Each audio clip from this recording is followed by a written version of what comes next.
Run your day with Runday.ai. Jonathan, hello. Happy Wednesday. How are you today? I'm doing great. Thanks for having me on your show, Sanjay. I am here in Fort Lauderdale today. I was just in Miami. And where are you calling from? Well, I'm in St. Pete, Florida, St. Petersburg on the west coast of Florida. Wonderful. So we get the sunrise out here, and you guys get to see the sunsets. That's right. That's right. I've been here about 3 years. It was 32 years in San Francisco. So Florida's new to me, but loving this area quite a bit.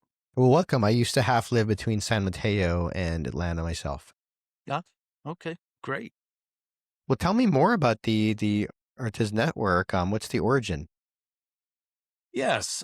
So the Artesian network I formed in 2009, I had been a career CMO or VP of marketing in tech companies, public and private, some startups, some NASDAQ 100 companies.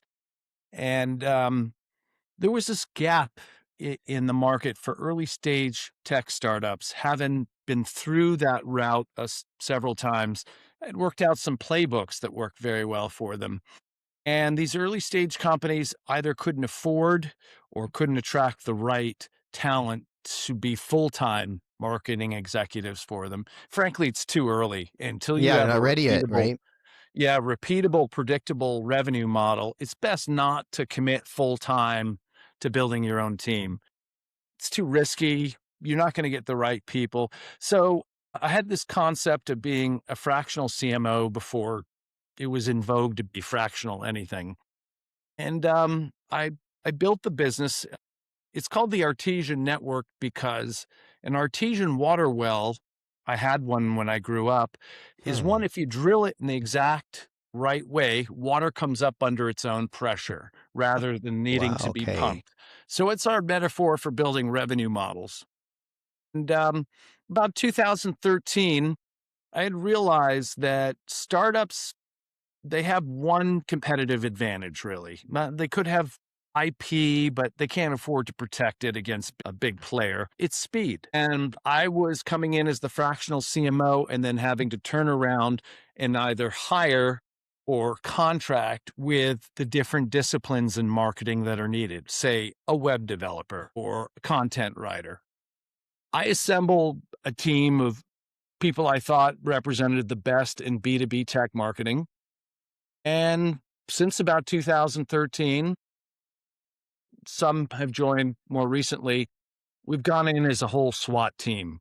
So we take on 4 or 5 clients at a time, usually post minimal viable product and somewhere around the Series A, and then bring them up through Series B or Series 3.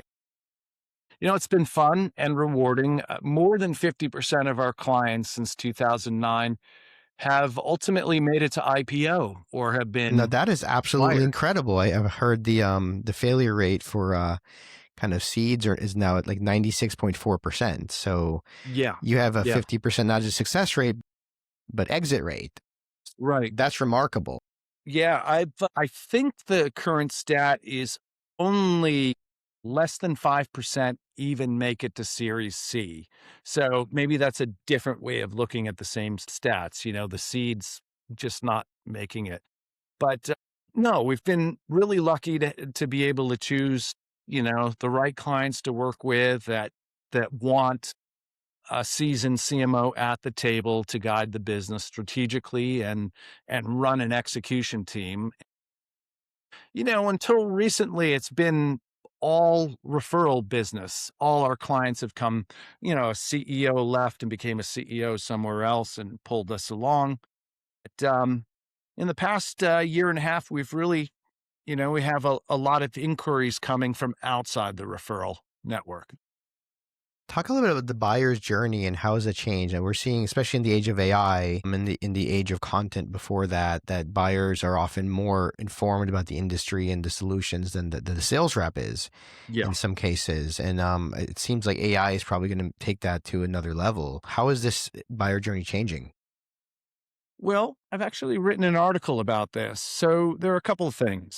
SEO is still relevant for the human users, but optimization for AI robots to pick up your content and and help validate the authority of your site now becomes much more important. So much of the search traffic for products and services now comes through a chat GPT or Exactly. Claude or Perplexity, etc. The big frontier models. So having a site that can have a robotext reader that is bolded and concise and balancing that with the human reader UX requirements that you have has become, the challenge. Being more, I would say, overt with pricing, even in mid-market and some enterprise applications, becomes more important. Again, the people researching you will qualify themselves out or in based on what part of the market you're going in.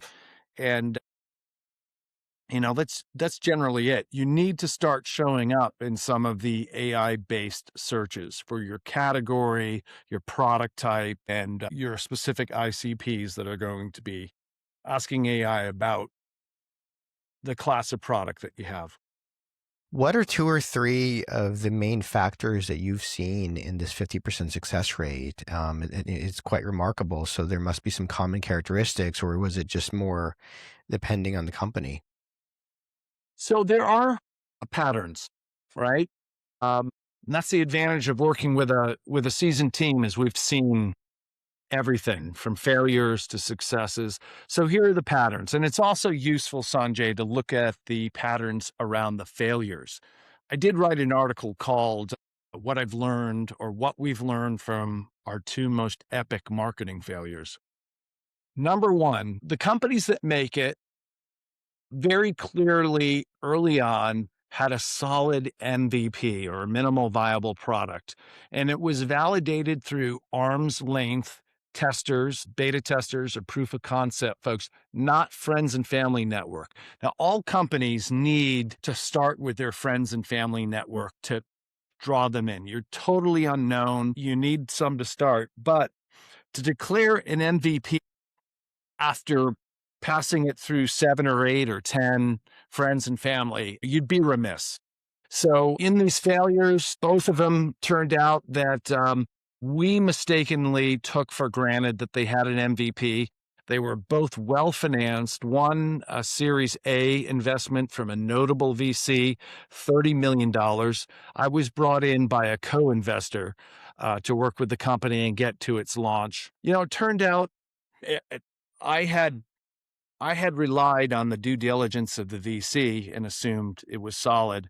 We'd prepared the company for launch, spending some of that $30 million, only to find out that when it came down to getting the customer quotes, all we could get from the CEO were the pre-written scripts that he claimed he derived from conversations. And my team likes to touch, and see the evidence firsthand. And we couldn't track down any of these targets or ever having been in these companies. So that was clearly a case of some fraud. But Dear. they didn't have an MVP either. We went to test the product, and no, it did not work, and we refused to launch the company.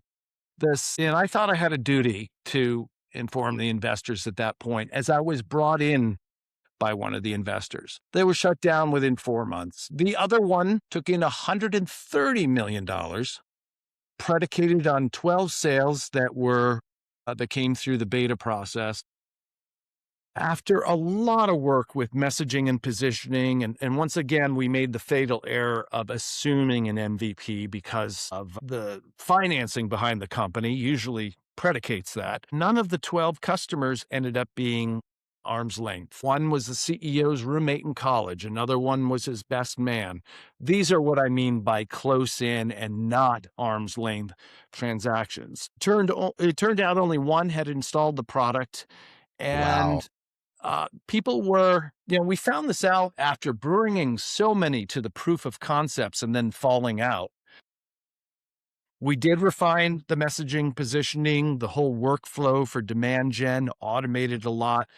And we brought the horse to the water, but it wouldn't drink. And what we did find is that the installation of that product required this single piece of open source code that was notorious in the data center space for being unreliable.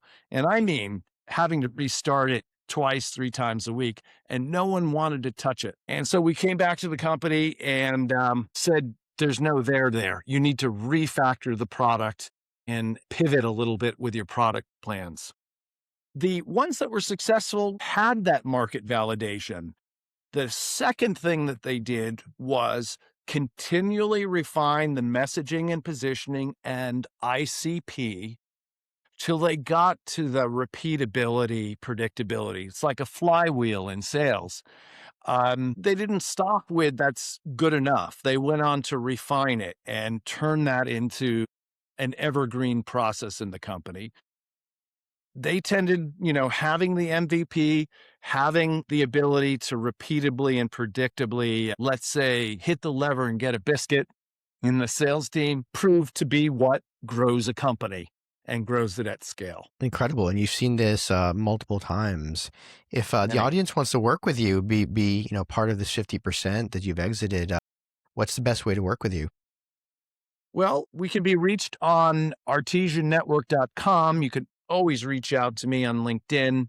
Jonathan W. Buckley. There are other Jonathan Buckleys, but Jonathan W. Buckley is me. We also have a Artesian Network LinkedIn page, and you can reach me through all three properties.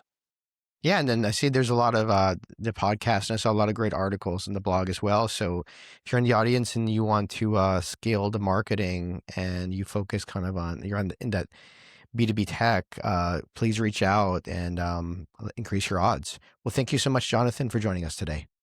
Thanks a lot, Sanjay. Thanks for having me. Stay ahead of the curve, hit that bell for notifications, and join us next time.